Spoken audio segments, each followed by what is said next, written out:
Alors, une fois qu'on a défini sa stratégie, on connaît son entreprise, on sait où on est implanté, on sait ce qu'il faut respecter, on connaît tous nos risques et autres, qu'on a défini notre stratégie de prévention, de traitement, d'évaluation et autres, quelles sont les actions qu'on pourrait mener? Là également, si je reprends l'étude qui a été faite, elle montrait également qu'on leur a posé la question sur des actions qu'ils pensent que l'entreprise devait mener. Alors, ils ont été très précis. Prévention du burn-out en première position, aussi bien pour les dirigeants que pour les travailleurs. Le classement a été le même. Ils ont mis les mêmes choses en première, deuxième, troisième, quatrième, cinquième, sixième, septième position. Le stress au travail était en deuxième position. Le risque professionnel, la prévention du risque professionnel était en troisième position. L'amélioration des espaces et des conditions matérielles venait en quatrième position. L'écoute des enjeux de santé des salariés par la hiérarchie venait en cinquième position.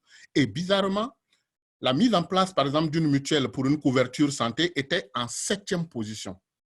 Mais là encore, ça peut se comprendre. C'est une étude qui a été faite en Europe.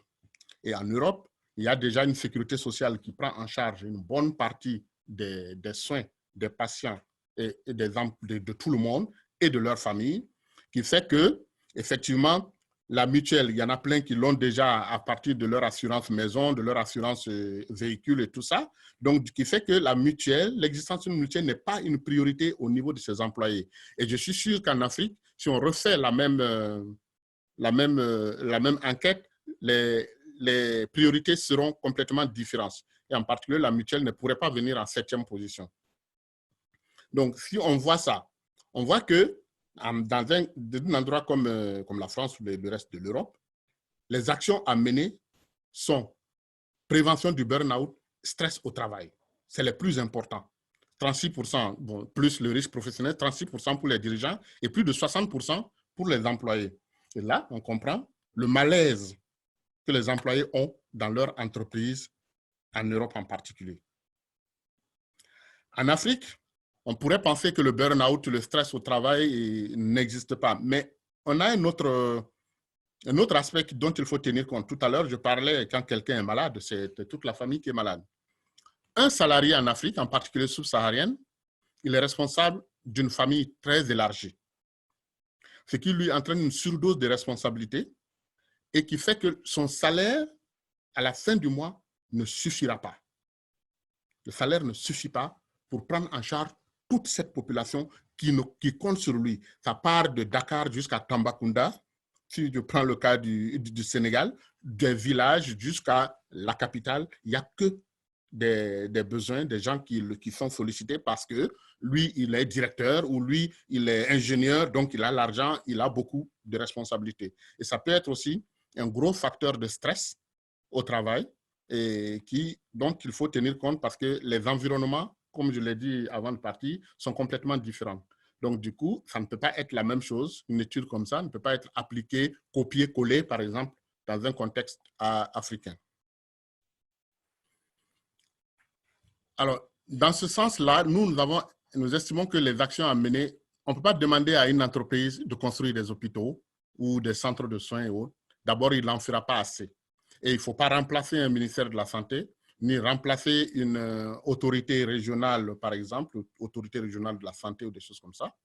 Mais il faut simplement, en fonction de son implantation, disposer d'une cartographie de l'offre de soins qui existe déjà.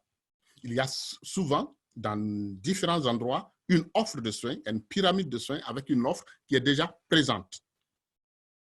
À ce moment, quand on fait cette cartographie, si on est une société minière, par exemple, on se retrouve en pleine brousse, le premier centre médical est à 200 km, là, on se retrouve dans une espèce de désert médical où il y a, par exemple, 5000 employés qui sont en train de travailler là. Ça peut nécessiter qu'on trouve une sorte de solution pour combler ce vide, mais toujours en rapport avec ce qui existe. Donc, ça veut dire que ce qui existe devient notre partenaire.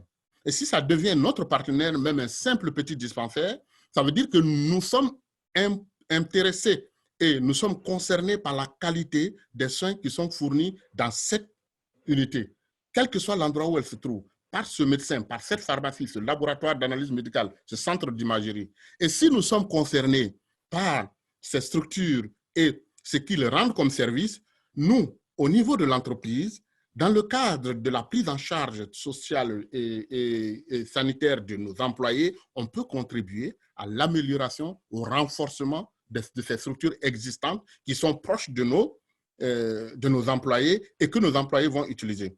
Et ces structures sont à la fois cliniques et paracliniques, que ce soit les pharmacies, depuis la simple pharmacie jusqu'aux hôpitaux. Et ça nous avait amené à mettre en place des solutions professionnelles.